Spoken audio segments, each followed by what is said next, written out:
আজি কাকো পটাব পৰা নাই কি যে হ'ব এই একটা পাইছো মুকেল হেল্ল' অলপ জলদি চেষ্টা করবি তই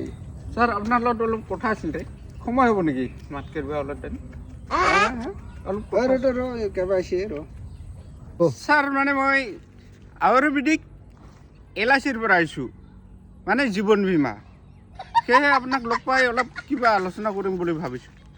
আয়ুর্বেদিক লাইফ ইন্স্যুরেন্স কি কি বা ফায়দা আছে অলপ কৈ দিলে ভাল হয় তাহলে স্যার ফাইলটা ওলাই দেখাম নাকি এক নম্বৰত আছে 1 কোটি টাকাৰ স্কিম আছে যদি রোলার গাড়ি যদি ধাক্কা মারি উড়াই দে যদি মরিব লাগা হয় তাহলে ওখানি টাকাটা ক্লিয়ার 2 নম্বর স্কিমটা আছে আপনার 10 লাখ টাকা যদি ঠেলাত যাই টাকাতে অ্যাক্সিডেন্ট হয়ে মরে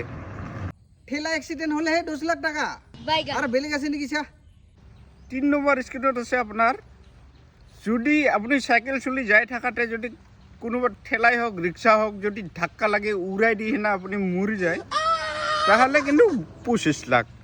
গ্যারান্টি আছে এটা